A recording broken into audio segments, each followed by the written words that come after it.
Tamil Nadu open places prevention of disfigurement act 1959 ஒரு act இருக்கு. அதோட ரூல்ஸ் எப்போ கொண்டு வரப்படுதுன்னா 1995.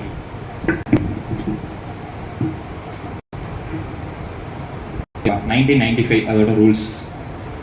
இப்போ நம்ம ஆக்ட் பார்த்தோம்னா ரொம்ப சிம்பிளாக பார்க்கணும்னா இந்த ஆக்டோட மோட்டோ என்ன படிச்சிருக்கீங்களா? ரொம்ப சிம்பிளான செக்ஷன்ஸ் தான். நான் இன்னும் பார்த்தாலே அது 11 செக்ஷன் தான் இருக்கு. Tamil Nadu open places prevention of disfigurement act 1959 எழுதிடுவா சார்? நான் எழுதுனா நல்லா இருக்காது. இப்போ Chennai city police act over completed as you all know. Tamil Nadu open places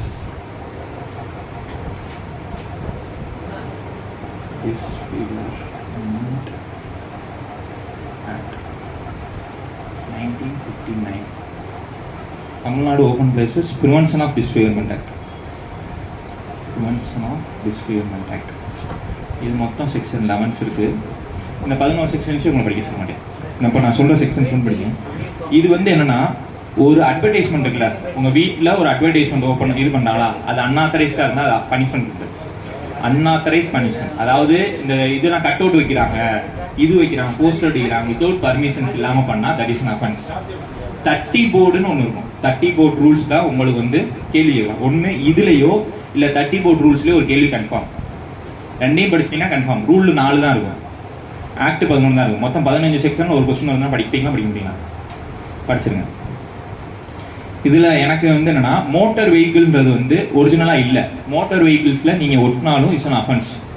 motor வெஹிக்கிள்ஸ்ன்றது நம்ம மோட்டர் பைக் இல்லை, மோட்டர் வெஹிக்கிள்ஸ். அதுக்கு நீங்கள் எங்கே டெஃபினிஷன் போனால் 2 subclass 28 of motor vehicle act கீழே போய் பார்க்கணும். இன்னொரு ஆக்ட் வேறு படிக்கணுமா? மோட்டர் வெஹிக்கிள் ஆக்ட் அதாவது நார்மலாக இந்த டிரான்ஸ்போர்ட் பண்ணுறோம்ல, டிரான்ஸ்போர்ட் ஆஃப் தி ரோட்வேஸில் டிரான்ஸ்போர்ட் பண்ணுவோம்ல, ஸ்டேட் டிரான்ஸ்போர்ட் அண்டர்டேக்கிங்ஸ் மூலமாக ஏதாவது அண்டர்டேக்கிங் பண்ணுறோம். பஸ்ஸு, கார், பஸ்ஸு, அந்த டிப்போ, இந்த இதெல்லாம் பண்ணுறீங்களா, அதில் நீங்கள் ஒட்டுறீங்களா? ஒட்டக்கூடாது. ஒட்டுனா இஸ் அன் அஃபென்ஸ். முன்னாடி அது மோட்டர் வெஹிக்கிள்ஸுக்கு வரல. ஆஸ் பர் அமெண்ட்மெண்ட் மூலமாக 1994 ஒரு அமெண்ட்மெண்ட் கொண்டு வந்தப்பட்டு தான் மோட்டர் வெஹிக்கிள்ஸ் ஆக்ட் பண்ணாங்க. அதனால நீ மோட்டர் வெஹிக்கிள்ஸில் ஒட்டினாலும் is an offence under the 1959 act கீழே அஃபென்ஸ். இப்போ நம்ம இம்பார்ட்டன்ட் செக்ஷன்ஸ் பார்த்தோம்னா பெனால்ட்டி. நீங்கள் penalty for disfigurement by objectionable advertisement. நான் அப்ஜெக்ட் பண்ணுறேன், அதுக்கப்புறம் நீங்கள் அதை ஒட்டினீங்கன்னா தட் இஸ் அஃபென்ஸ். செக்ஷன் 3 கீழே which may be extended to 1 year or fine which may be extended to 5,000 rupees or both. இதே இது 3A category, certain categories of unauthorised advertisement without permissions. என்னென்ன கேட்டகரிஸ்ன்னு சொன்னேன்னா இதுக்கு மட்டுமே நீ சொல்லிட்டா இல்லை போய் படிச்சுக்கிங்களா? அது ஒவ்வொன்றும் சிம்பிள் தான் சார். நீங்கள் ஜென்ரலாக ரீட் ஓவர் பண்ணிங்கனாலே ஒரு obstruction of the vision of the, அதாவது ஒரு பர்சன் வெஹிக்கிளில் போகும்போது அதை நீங்கள் மறைக்கிறீங்களா? இப்போ எக்ஸாம்பிளுக்கு பெஸ்ட் எக்ஸாம்பிள் பஸ் வச்சுருக்கீங்களா? இப்போ நியூவாக பஸ் ரிலீஸ் பண்ணால அதில் உதயகிருஷ்ணா நெய் விற்கப்படும், இதெல்லாம் விற்கப்படும் ஒரு அட்வர்டைஸ்மெண்ட் பண்ணி வெளியிலேருந்து பார்த்தா ஏதாவது நடக்குதுன்னு உங்களுக்கு தெரியுமா தெரியாதா? தெரியாது. நீங்கள் உள்ளக்குள்ளே இருக்கீங்க, பஸ்ஸுக்குள்ளே இருக்கீங்க, வெளியிலேருந்து பார்க்குறீங்க, ஏதாவது தெரியுமா? எவனா ஒரு பஸ்ஸுக்காரன் இடிக்க போகிறான்னா நீங்கள் தடுக்கலாம், இல்லை எங்கேயா போய் இடிக்க போகிறீங்கன்னா பார்க்கலாம். அது எதுவுமே பார்க்க முடியாது உங்களால். அதை தடுக்கிறது, அது ஆத்தரைஸ்டாக பண்ணால் ஓகே, அன்ஆத்தரைஸ்டாக பண்ணக்கூடாது. அந்த விஷனை நீங்கள் தடுக்கக்கூடாது. ஒரு அட்வர்டைஸ்மெண்ட் பண்ணுறேன்றதில் அது பண்ணக்கூடாது. இந்த மாதிரி ஸ்பெசிஃபிகேஷன் பண்ணுறது. இதுக்கு யாரை கமிட் பண்ணுறாங்கன்னா டிராஃபிக் கமிட்டின்னு சொல்லிட்டு 3B ஒரு டிராஃபிக் கமிட்டியை இன்ஸ்டியூட் பண்ணுவாங்க. அது யாருன்னா சென்னையை பொறுத்த வரைக்கும் deputy commissioner of police traffic, டிஸ்ட்ரிக்டை பொறுத்த வரைக்கும் superintendent of police and 5 other non official members. அதில் 2 பேர் ஹுமனாக இருக்கணும். சூப்பரண்ட் ஆஃப் போலீஸாக இருந்தால் யார் சீனியரோ 2 இல்லைன்னா அது மேற்பட்ட சூப்பரண்ட் ஆஃப் போலீஸ் எஸ்பியாக இருந்தாங்கன்னா அதில் யார் சீனியர் மோஸ்ட் பர்சன்ட்டோ அவங்கள நீங்கள் அப்பாயின்ட் பண்ணிக்கலாம். எதுவாக? டிராஃபிக் மெம்பர்ஸில் டிராஃபிக் கமிட்டி. இந்த டிராஃபிக் கமிட்டிலேருந்து அப்பீல் யார்கிட்ட போகும்னு கேட்டால் சென்னையை பொறுத்த வரைக்கும் கமிஷனர்கிட்ட போகும். மற்ற டிஸ்ட்ரிக்டாக இருந்தால் கலெக்டர்கிட்ட போகும். ஓகே, அவங்க எடுக்கிற decision is final. Unauthorised disfigurement by advertisement. ஒரு டிஸ்ஃபிகர்மெண்ட் அன்ஆத்தரைஸ் மூலமாக பண்ணப்படுதுன்னா that is offence under section 4. ஒரு 30 போர்டு இல்லைனா போஸ்டர்ஸை நீங்கள் பேஸ் பண்ணுறீங்க without authority, that is offence under 4A. 4AA pasting or posters and fixing a 30 board on motor vehicles. ஸ்பெசிஃபிக்காக motor vehicle வந்தால் 4AA capital A, 4 capital A. வேறு ஏதாவது ஒரு 30 போர்ட் போஸ்டர்ஸ் நீங்கள் ஒட்டினீங்கன்னா 4A. ஓகே, உங்களுக்கு இன்டெப்தா கேட்கறத விட இந்த ஹெட்டிங் கொடுத்து கேட்டாலே யோசிப்பீங்க. மோட்டர் வெஹிக்கிள்ஸ் நீங்க 4A நினைச்சிடாங்க, 4AA கேபிட்டல் ஏ. இதுல சம்மரி வேல இதை ட்ரை பண்ணலாம்னு சொல்லுவாங்க. The offenses under 4AA வந்து triable as a summary way. சம்மரினா 262ல இருந்து 265 சிஆர்பிசியை ஃபாலோ பண்ணி நீங்க டிசைட் பண்ணிக்கலாம். ஓகே, இதுக்கப்புறம் 4Bன்னு சொல்லுவாங்க. அதாவது 4A படிச்சோம்ல, அதோட பெனால்ட்டி எவ்வளோனா 1 year. இங்கே இந்த ஆக்டை பொறுத்த வரைக்கும் maximum 1 year or fine which may be extended to 5,000 rupees or both. 1 வருஷம் இல்லைன்னா 50,000 ரூபா இல்லைன்னா ரெண்டுமே. ஓகேவா? இதெல்லாம் ட்ரை பண்ணுறது வந்து சம்மரி வேல தான் ட்ரை பண்ணுவோம். எந்தெந்த அஃபென்சஸ்னா 4Aவும் 4AA triable as a summary. அபெக்டாரை பனிஷ்மெண்ட் பண்ணுறது வந்து 5. Burden of proof lies and the அக்யூஸ்ட்னா எந்தெந்த செக்ஷன்ஸ் குறிச்சுக்கோங்க. எல்லாமே ஜென்ரலாக சில ஆக்டில் வந்து எல்லா அஃபென்சஸுமே ட்ரைபிள்னா அது எல்லாமே வந்து அக்யூஸ்ட் மேலே தான் அந்த பேர்டன் ஷிஃப்ட் ஆகும். இதில் வந்து 3A capital A, 4 subclass 1, 4 capital A subclass 1B, 4 AA capital subclass 1B. இது எழுதியிருக்கு.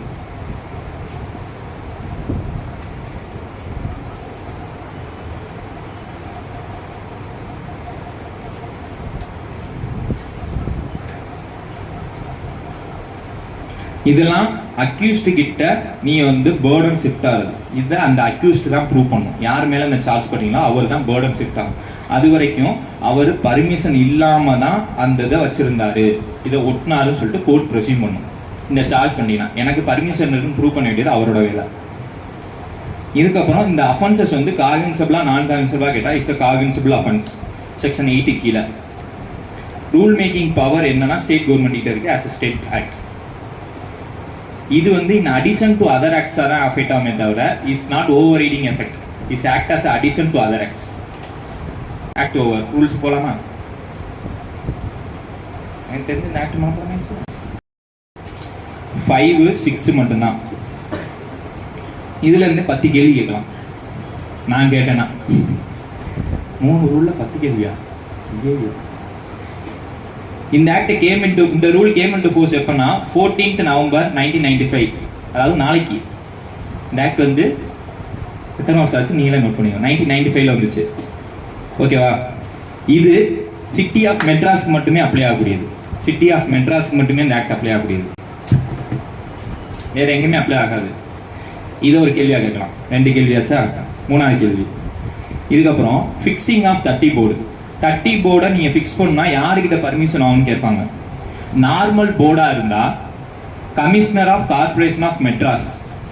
நார்மல் போர்டா இருந்தா commissioner of corporation of Madras. 30 போர்டா இருந்தா கமிஷனர் ஆஃப் போலீஸ். எழுதிடவா? நீங்களாம் எழுதி பார்க்கணும், எழுத மாட்டேங்கிறீங்க. அதானே ரூல்ஸ். 1995 came into 14.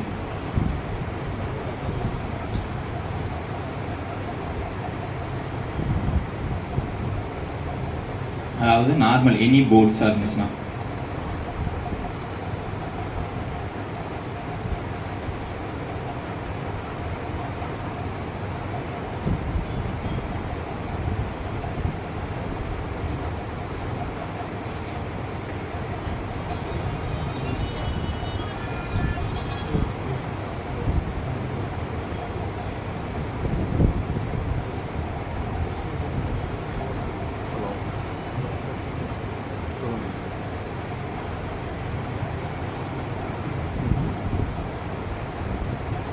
அதான் மேம் அப்பீங்க அவர் சொன்னேன். தெரியுதா சார்? எனி போர்ட்னா commissioner of corporation of Madras. 30 போர்ட்னா corporation of police. Commissioner of police. Commissioner of police. Okay, இதில் வந்து என்னன்னா இவருக்கு நீங்கள் கொடுத்தீங்கன்னா 2 பேருக்குமே ஃபார்ம் ஏ அப்ளிகேஷன் தான் அப்ளை ஆகும். ஆனால் இவங்களுக்கு சாங்ஷன் கொடுக்கும்போது ஃபார்ம் டி, இவங்களுக்கு சாங்ஷன் கொடுத்தா ஃபார்ம் ஏ சி. ஓகே, இது எத்தனை கேள்வி? 1. இது எங்க அப்ளை ஆகும்? 2. இது 3. இது 4. இது ஒரு 5. இது ஒரு 6. அது ஒரு 7. எங்க அப்ளிகேஷன் எந்த அப்ளிகேஷன் எந்த ஃபார்ம்ல கொடுக்கணும்னா ஃபார்ம் ஏ ரெண்டுக்குமே. அதுக்கு அப்ளிகேஷன் சாங்ஷன் கொடுத்தா ஃபார்ம் பி, இதுக்கு சாங்ஷன் ஃபார்ம் சி. இதுக்கு நீங்க 5 நாளைக்கு முன்னாடியே நீங்க வந்து அப்ளிகேஷன் ஃபைல் பண்ணணும். 5 நாளைக்கு முன்னாடியே 5 நாளைக்கு முன்னாடியே கொடுக்கணும். இதுக்கு பர்மிஷன் எவ்வளவு நாள் கொடுக்கணும்னா 4 வீக்ஸ் தான் கொடுப்பாங்க. இதை நீங்க 30 போர்ட்ஸ் வச்சுக்கிறது. ஆன் ஸ்பெஷல் அக்கேஷன் இப்படி ஒன்று இருக்கும்.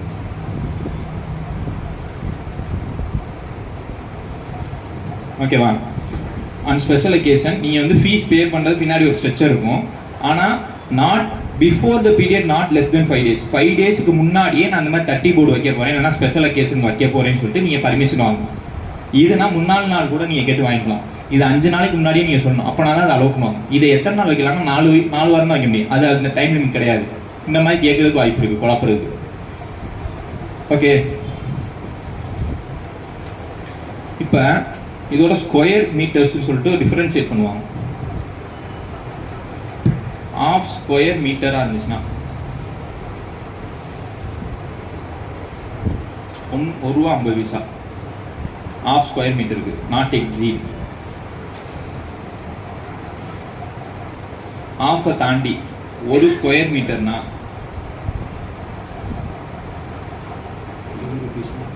₹3. இதுக்கப்புறம் ஒவ்வொரு ஸ்கொயர் மீட்டருக்கும் எவ்ரி அடிஷனல் ஸ்கொயர் மீட்டருக்கும் ₹3. ஓகே, இது ஒரு கேள்வியாக கேட்கறதுக்கு வாய்ப்பு இருக்கு. Not exceeding half square metre. ஒரு ஆஃப் ஸ்கொயர் மீட்டருக்கு தாண்டாத போர்டுனா ₹1.50. ஆஃப் ஸ்கொயர் மீட்டரை தாண்டிடுது, 1 ஸ்கொயர் மீட்டர்னா ₹3. அதுக்கப்புறம் நீங்கள் அடிஷ்னலாக எத்தனை ஸ்கொயர் மீட்டர் கேட்டாலும் ஒவ்வொரு ஸ்கொயர் மீட்டருக்கும் ₹3. ஓகே, ஒரு 30 போர்டு நீங்கள் வைக்கிறீங்கன்னா அதோட சைஸ் இப்படி இருக்கணும்னு சொல்லி கூட டிஃபைன் பண்ணியிருக்காங்க. அந்த சைஸ் என்னன்னா 3/2 லென்த்து, 2 டெப்த்து. இதான் அதோட சைஸ். இதை கேள்வி ஆகிட்டு நான் பார்த்துருக்கேன். Length 3.5, breadth 2. இதே இது 30 போர்டு ஆன் ஸ்பெஷல் அக்கேஷன்னா இதை 2 ஆக்கிடுவாங்க, 2 மீட்டர்ஸ். இதை 1 மீட்டர் ஆக்கிடுவாங்க. ஓகே, ஸ்பெஷல் அக்கேஷனுக்கு டிஃபர் ஆகும், 30 போர்டுக்கு நார்மலுக்கும் டிஃபர் ஆகும். ஓகே, இந்த பேஸ்டிங் ஆஃப் போஸ்டர்ஸ் நீங்க வாங்கினீங்கன்னா இது ஆர்டர் வந்து கமிஷனர் ஆஃப் போலீஸ் சொன்னா, commissioner of police can order இந்த 30 போர்டு. இதை வந்து நீங்க நோட்டீஸ் போர்டில் டிஸ்பிளே பண்ணணும்னு சொல்லிட்டு ரூல் 6ல இது வந்து notice போர்டுலையும் provided in the office of corporation of police and in other important place in the local area through the mass media மூலமா நாங்க வந்து பர்மிஷன் வாங்கிட்டு தான் இதை வந்து பண்றோம்னு சொல்லணும். ஓகே, எத்தனை கொஸ்டின் வந்துருக்கு? நான் 10 சொன்னேன், அதையும் தாண்டிடுச்சு. இப்படி படிச்சீங்கன்னா மறக்காது. இப்போ ஆஃப் ஸ்கொயர் மீட்டர்னா எனக்கு வந்து ₹1.50, ஆஃபுக்கு மேலே பேசினா ₹3, அதுக்கப்புறம் அடிஷனல்னா ₹3. Length 3.5, 2 breadth. அதே ஸ்பெஷல் அக்கேஷன் 2, 1. பர்மிஷன் யார்கிட்ட வாங்குறீங்க? 30 போர்டாக இருந்தால் கமிஷனர் ஆஃப் போலீஸ், நார்மலாக இருந்தால் commissioner of corporation of Madras. Special அக்கேஷன்னா 5 நாளைக்கு முன்னாடி, 30 போர்டாக இருந்தால் 5 நாளைக்கு முன்னாடியே பர்மிஷன் வாங்கிக்கணும். எத்தனை நாள் வரைக்கும்? 4 வாரம் வரைக்கும் வேலையில். இப்படி நீங்கள் படிச்சிங்கன்னா மறக்காது. Okay, 30 board rules is over. எந்த ஆர்டர்? ஒரு போலீஸ் ஸ்டாண்டிங் ஆர்டருக்கு பைண்டிங் நேச்சர் கொடுத்துருக்காரு. அப்போ நீங்கள் எவ்வளோ கேர்ஃபுல்லாக அதை பார்த்துக்கணும். அது இல்லைன்னா நீங்கள் ஈஸியாக பெயில் வாங்கலாமே. கேஸ் அண்ட் கேஸ் கவுண்டர் கேஸில் உங்களால் பெயில் வாங்க முடியாது. அது இல்லைன்னா அது ஒரிஜினல் அரெஸ்டே கிடையாதுல்ல. ப்ரொசீஜர் அரெஸ்ட் பண்ணலாம், இன்வெஸ்டிகேஷன் ஒழுங்கா இல்லைல்ல. அப்போ நீங்கள் எவ்வளோ கேர்ஃபுல்லாக அதை பார்த்துக்கணும். அந்த கேஸில் என்ன? டி பாலாஜி வர்சஸ் ஸ்டேட் தானே. நான் சொல்கிறேன், உங்களுக்கு எனக்கு தெரிஞ்சு இந்த வட்டம் கேள்வி கேட்டால் அது என்ன கேள்வி கேட்பாங்க? எங்க ஒரு ஹைகோர்ட்டு ஒரு போலீஸ் ஸ்டாண்டிங் ஆர்டருக்கு பைண்டிங் நேச்சர் கொடுத்தது எவ்வளோ பெரிய இம்பார்ட்டன்டான நியூஸ். அந்த கேஸில் அவன் நீங்கள் மறக்கலாமா? டி பாலாஜி வர்சஸ் ஸ்டேட் 2024 தானே.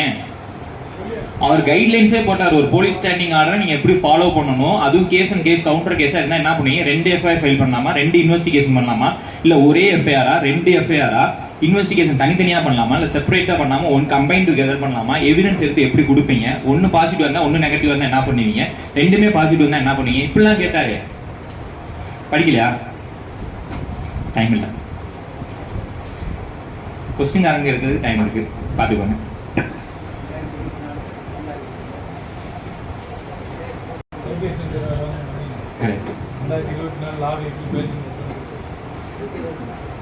டி பாலாஜி வர்சஸ் ஸ்டேட்டே சொல்லல சார். சைட்டேஷன் அங்கிட்டு கேட்க முடியும். இந்த கேட்டேன்னு வச்சுக்கோங்களேன், ஃபர்ஸ்ட் என்ன அடிப்பீங்க? கொஸ்டின் ஒன்னே கோவப்பட்டாங்க. நான் என்ன பண்ண முடியும் சார்? கொஸ்டினா திரும்பியுமா அப்படின்னு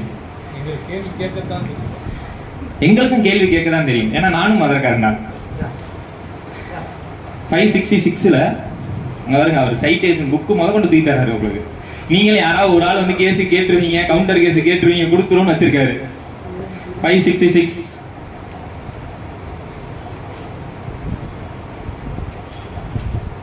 566 subclass 2 charge sheet in case of case and counter case. charge sheet என்ற வேர்டு கூட யூஸ் பண்ணக்கூடாதுன்னு அவர் தான் சொன்னார் அந்த ஜட்ஜ்மெண்ட்ல.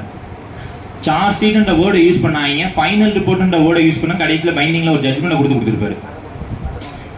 Very useful case. நான் கேட்டேன்னா அந்த கேள்வி தான் உங்கள்கிட்ட கேட்டேன்.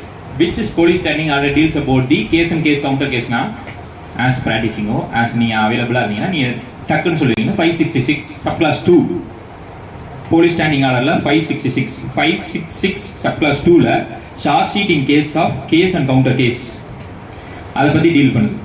அதுபடி நீங்கள் எப்படி ஒரு ஷார்ட் ஷீட் ஃபைல் பண்ணணும்னு சொல்லுது. நீங்கள் படிச்சிங்கன்னா சொல்லணுமா ப்ரொசீஜரா? சரி,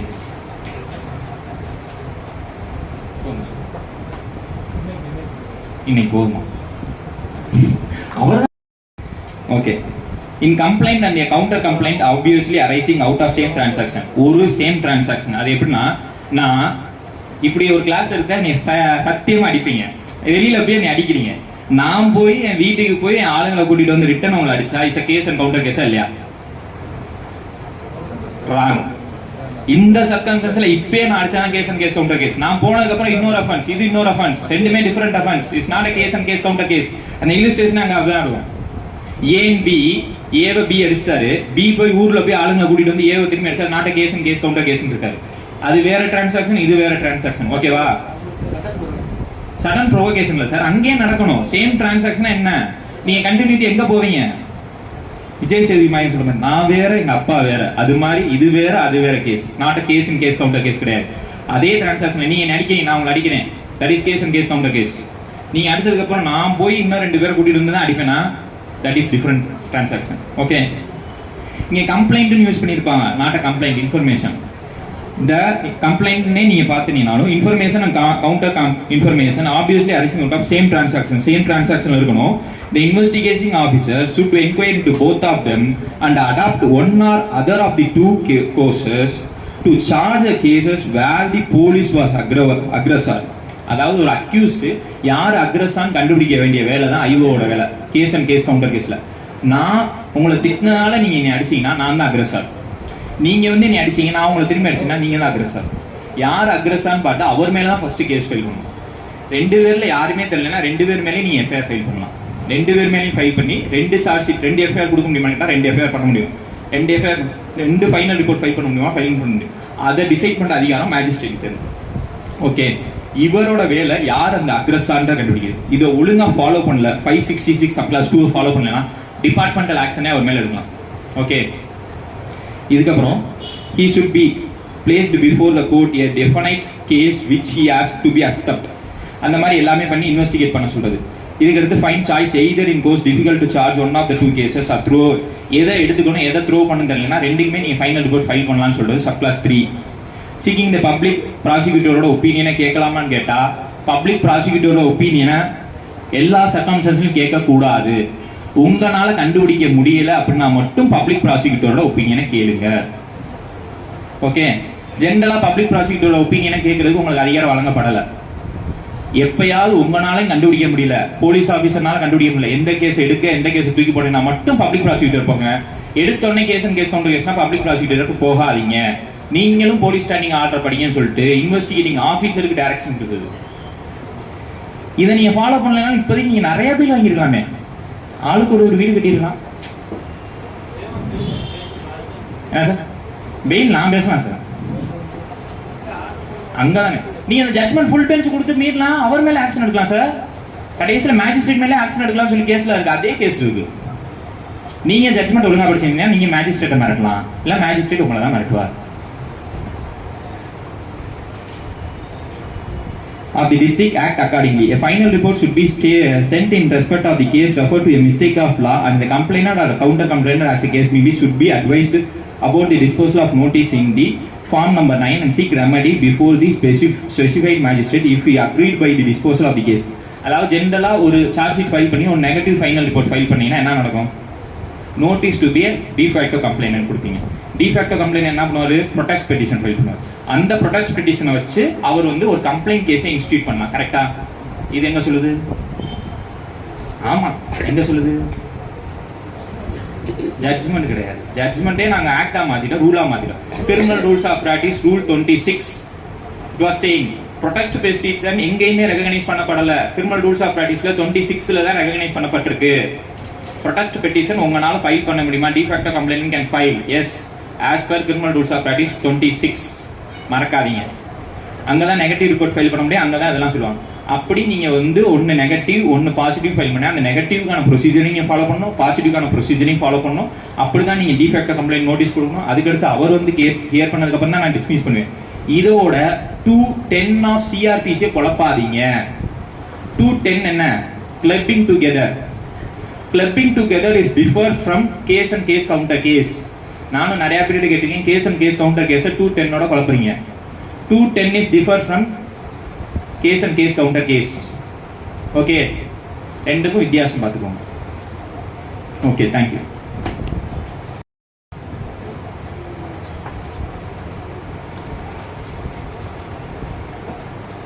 கிட்டத்தட்ட ஒரு 2 மணி நேரத்துக்கு மேலே நம்மளையெல்லாம் சுவாரஸ்யமாக வச்சிருந்து நல்ல கிளாஸ் எடுத்த சார் யோககிருஷ்ணன் சார் அவர்களுக்கு உங்கள் சார்பாகவும் மதுரை வழக்கறிஞர் சங்கத்தின் சார்பாகவும் நெஞ்சார்ந்த நன்றியை தெரிவித்துக் கொள்கின்றேன்.